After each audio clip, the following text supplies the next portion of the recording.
Heidi Hoda. I'm reviewing my first dark beer in quite a while, mainly because it's summertime, but I also love pale ales. And it is Evil Twin's very well-known Imperial Biscotti break. Might be Evil Twin's best-known beer, and they've been making it for quite a while, but up until recently it was only in 22-ounce bottles for expensive prices, almost always over $15.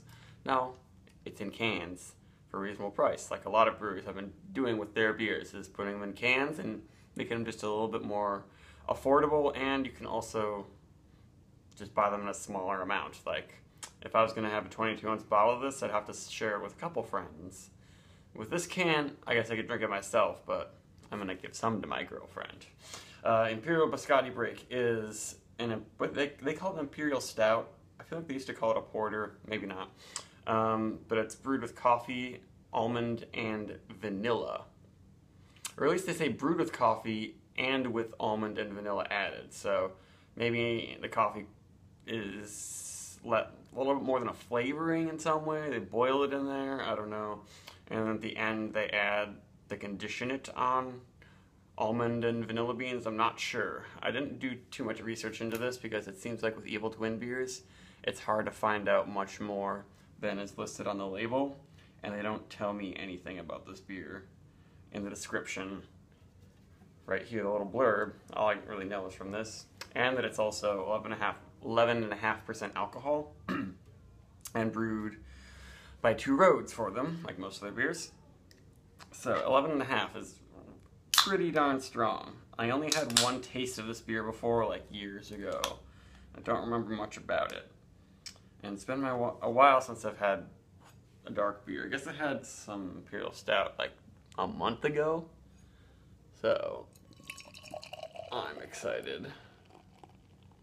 It's not ridiculously black. I guess it is. I mean, when I poured it, I could see sort of through it, but that head is real dark.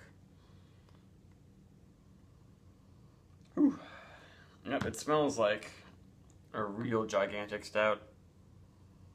I'm definitely getting the coffee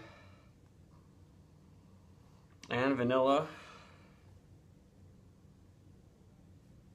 The almonds, I don't know, are kind of getting lost a little bit at this point. But it does have a nice sweet smell. I mean, it kind of reminds me of, some vanilla cookies and coffee, like what they're going for with this beer. Not too much roasty or soy saucy things happening. I notice a little bit of that, but a lot of it is nice sweet coffee flavor. Almost smells a little bit like it was barrel aged from the addition of the vanilla and almonds, I think. They add an extra nice vanilla nuttiness that you can get from oak. The head's sticking around really well, and I'm actually not noticing much booze at all yet, which is pretty amazing considering how strong this beer is, and the head is still sticking around really nice. It's almost like a dark brown purplish hue. It's really interesting color. It seems a little different. Maybe it's just this light is giving it a little bit of a tinge, but I guess you can tell me. On camera it looks a little bit more normal. Yeah, it smells sweet and creamy, and plenty of charred flavors too. It's more of an espresso type of coffee flavor when you combine it with those intense dark malts. Yeah, it seems much more espresso-y to me. It's not quite like something like French roast, where it's got a lot of bitter acid and roastiness in it. It seems like this one's not going to be too bitter, hopefully. Yeah, still not noticing so much booze, but it is very cold. It came right out of my fridge.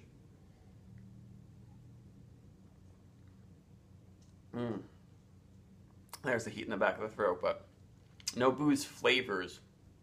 It's pretty thick.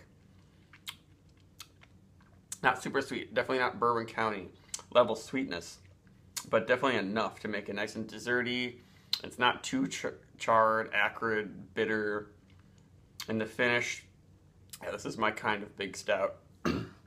I like the ones that are a little bit more like dessert, as long as they're not ridiculously sweet, like a Bourbon County stout can be sometimes. But that is generally beers that are that strong. I kind of avoid them, and I usually don't go for something this strong. But I have heard so many great things about this beer, and when they first released the cans, everyone was saying the cans are awesome. So I just had to get one, and it's really nice. Mm. The almond isn't like 100% clear. I think I'm getting it in there, but it blends in so well with the vanilla and the nutty coffee and malt flavors. It finishes with an almost hazelnut flavor. Maybe marzipan. Maybe I'm getting some of that almond now. But the flavors just blend so well in this beer that it almost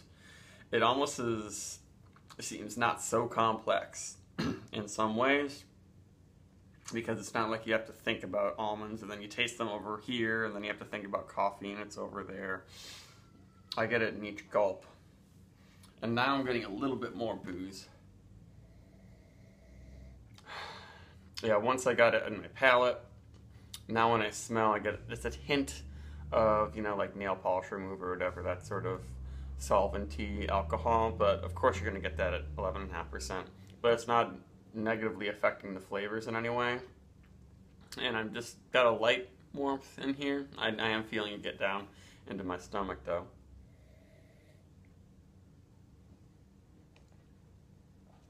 Plenty of carbonation to give it a pretty nice, almost not quite fluffy, but not quite syrupy, somewhere between those two spots. Because if this were flat and warm, it would probably seem a lot more sugary and sweet. But at the current moment, it's really nice. I wonder how it's going to change as it warms up. If it'll be a little bit too syrupy for me.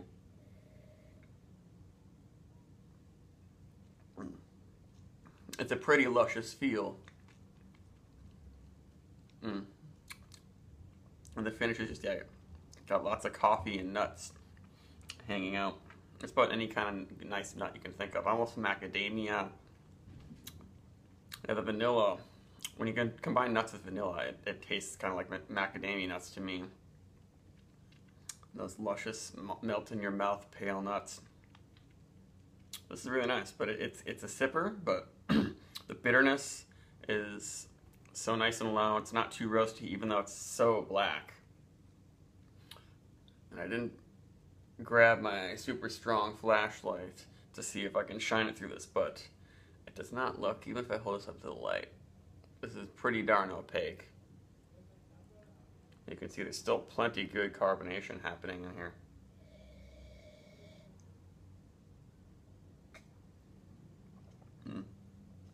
Yeah, this is definitely a beer that's really great fresh. I don't know, if you age it, you'll probably lose all these luscious, roasty, dark, nutty flavors.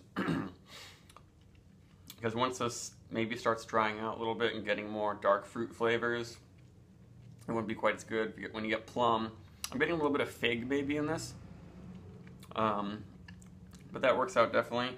It says batch number 3 on the bottom. I don't know what date that is, but they've only been making cans for like a month, maybe less. So I'm guessing this is pretty darn fresh, and it is really good right now. I don't see any reason to let this beer age and let it mellow out, unless you get like the bourbon barrel aged version or something, and you don't want that so much hot bourbon aroma. But this is just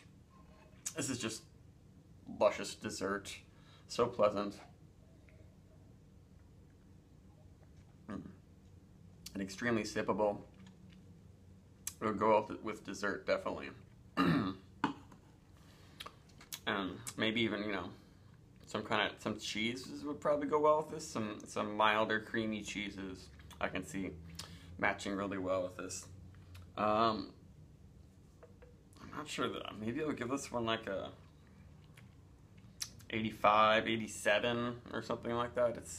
It's really nice. I'm not seeing anything wrong with it that doesn't suit my taste exactly. Some people might want more bitterness or roastiness to it. But I don't know, I kind of doubt it. It's like, that's clearly not what it's going for. It's called Imperial Biscotti Break. It's gonna have coffee, almond, vanilla, sweet flavors. Biscotti are sweet. And it doesn't taste exactly like you're having a biscotti because they aren't. Biscotti doesn't look like this unless you're having some sort of coffee chocolate infused biscotti.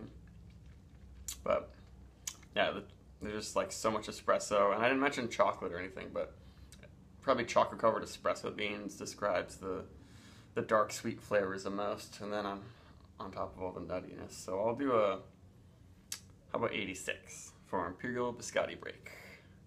We still got a nice little cap of foam on top there. Goodbye.